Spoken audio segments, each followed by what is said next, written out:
자, 이번 시간에는 테이블에 대해서 알아보겠습니다. 테이블은 데이터가 실질적으로 저장되는 저장소라고 제가 적어놨죠. 그래서 우리가 비유하자면 이 데이터베이스가 디렉토리라고 한다면 이 테이블은 파일이라고 제가 말씀드렸죠. 그래서 디렉토리와 파일의 구조는 이 디렉토리가 이 파일들을 그룹핑해주는 역할을 하는 것이고, 이 파일에는 실제로 데이터가 담기는 역할을 하는 것이 파일이죠. 그 파일과 유사한 역할을 하는 것이 바로 이 테이블이라고 하는 겁니다. 자, 테이블을 우리가 살펴보기에 앞서서 먼저 알아봐야 될 것이 바로 스키마라고 하는 겁니다. 스키마는 이 테이블에 적재될, 저장될 데이터의 구조와 형식을 정의하는 것입니다. 그래서 데이터베이스라고 하는 것은 여러분이 원하는 데이터를 그냥 마구잡이로 집어넣을 수 있는 것이 아니라 우선 그 테이블에 어떤 형식의 데이터들이 삽입되고 저장될 것인지를 미리 사전에 정의를 해놔야 됩니다. 그리고 그 정의에 따라서 데이터를 적재를 하는 거죠. 그럼 제가 이 내용을 자세하게 살펴보기 전에 이거를 비유를 한번 해보자면, 예를 들면 엑셀 같은 것도 여러분이 만들잖아요. 엑셀 한번 보죠. 자, 제가 준비해둔 엑셀인데요. 자, 여기 보시면 번호, 이름, 성별, 주소, 생년월일, 거리 이렇게 있죠. 그리고 여기 있는 요 번호 밑에는 숫자들이 쭉 들어가는 거죠.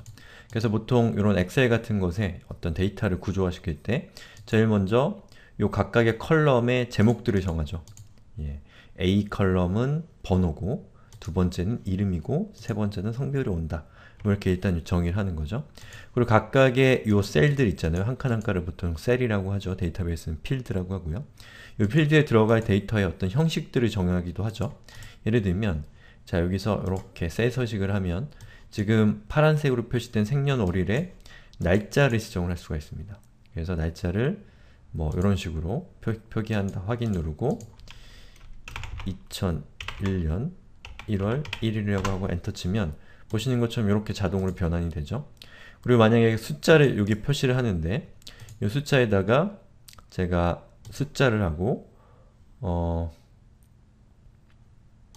통화로 하고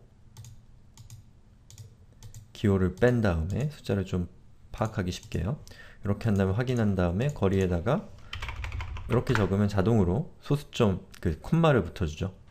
이런 식으로 이제 각각의 요 데이터들의 어떤 형식들을 정의를 하는 거죠. 그리고 그 위에다가 데이터를 기록하는 거죠. 이게 이제 엑셀의 일반적인 사용 방법인데, 이 데이터베이스도 똑같습니다. 데이터베이스에서 이 스키마라고 하는 것은 제가 방금 말씀드렸던 것처럼 이 컬럼의 이름을 정한다거나 아니면 그 컬럼에 해당되는 데이터는 어떤 형식의 데이터가 와야 되는지, 또 그 데이터에 값이 반드시 들어와야 되는지 아니면 들어오지 않아도 되는지, 뭐 이런 것들을 정의하는 것이 바로 스키마라고 하는 겁니다.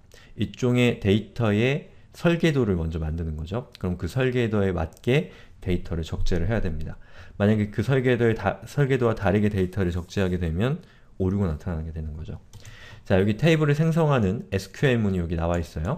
그래서 create 테이블, 그리고 테이블의 이름을 적고 괄호 열고 괄호 닫은 다음에 그 사이에다가 컬럼의 이름과 데이터의 타입을 이렇게 순차적으로 쭉 기술해주면 이 테이블이 생성이 되는 겁니다. 자, 여기 예제를 한번 볼까요? 자, 저는 student라고 하는 테이블을 생성할 거예요. 학생에 대한 테이블이죠.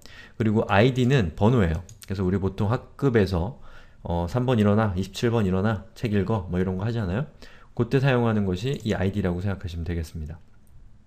자, 그 다음에 뒤에 있는 이 tiny int라고 하는 것은 뭐냐면 이 tiny integer라고 하는 건데요.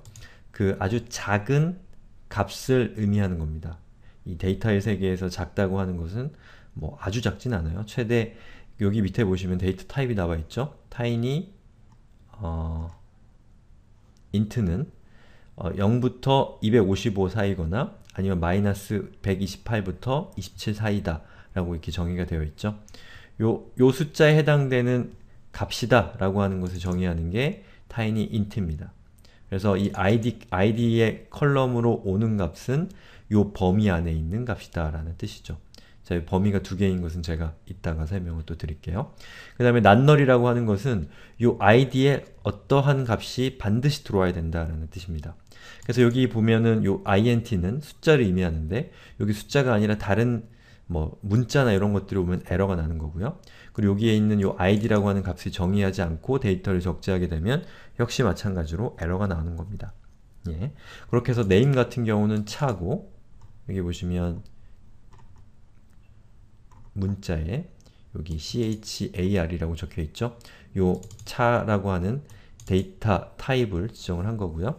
그리고 난널 값이 반드시 들어와야 된다. 뭐 이렇게 되는 거죠. 그래서 여기 있는 요 각각의 데이터 타입에 해당되는 것을 제가 이렇게 정의를 해놨고요. 여기 있는 내용을 카피해서 자 붙여넣기를 한번 해보죠. 자 MySQL 콘솔로 들어갑니다. MySQL -u -p 자, 비밀번호가 틀렸네요. 자 그리고 use 클래스 해서 여러분이 실행할 이 데이터베이스의 대상을 클래스 데이터베이스로 변경해 줍니다. 자 그 다음에 방금 카피했던 그 내용을 자 여기다가 붙여넣기를 해줄게요. 자 이렇게 붙여넣기를 하고 그리고 엔터를 치면 컬이 OK가 떨어지죠. 그럼 이 상태에서 show tables라고 엔터를 쳐보면 이 student라고 하는 테이블이 생성된 것을 확인할 수가 있습니다. 만약 이 테이블의 구조를 보고 싶다, 테이블의 스키마를 보고 싶다면 DSC 하고 student 라고 입력하고 엔터를 치면 보시는 것처럼 저 테이블의 구조를 볼 수 있습니다. 이 DSC는 description의 약자겠죠. 그래서 student라고 하는 테이블의 어떤 자세한 스키마를 볼 때 사용하는 명령이 DSC고 이 현재의 데이터베이스 안에 어떤 테이블들이 존재하는가를 볼 때 사용하는 것이 show라는 명령어입니다. 그래서 id는 tinyint이고요. 그리고 name 같은 경우는 이 차고요. 그리고 이 sex는 이 성별을 의미하죠. 이놈이라고 하는 값을 썼는데 남자 아니면 여자 둘 중에 하나의 값을 선택을 해야 됩니다. 그리고 어드레스는 바차로 해서 50자까지 제한을 시켰고 birthday는 이 date time이라고 하는 값을 줘서 요 형식 데이터가 birthday에 들어오는 데이터는 이 날짜와 관련된 데이터가 들어와야 된다 라고 정의를 해준 거죠. 여기 보시면 null이라고 적혀 있는 것은 여기 있는 각각의 데이터들이 삽입될 때 데이터가 빈 상태로, 데이터를 정의하지 않은 상태로 정의할 수 있는, 삽입할 수 있냐 없느냐를 의미하는 것인데 여기 null이 no로 되어 있기 때문에 모든 값들을 다 정상적으로 입력을 해야지만 됩니다. 난널이라고 하는 것이 있어요. 난널을 하게 되면 값이 없으면 자동으로 기본값으로 넣어주거나 아니면 그 값을 비워두게 됩니다. 여기서 제가 null이라고 하는 걸 설명을 안 드렸네요. null은 어떤 값이 존재하지 않는다라고 하는 것을 직접 정의해 준 것이 null입니다. 그래서 값이 존재하지 않을 수 있다라는 것을 여기 이렇게 기록해 주는 거고요. 키는 좀 나중에 우리가 살펴보고요. 디폴트는 어떤 값을 지정하지 않고 삽입했을 때 기본적으로 부여하게 될 값입니다.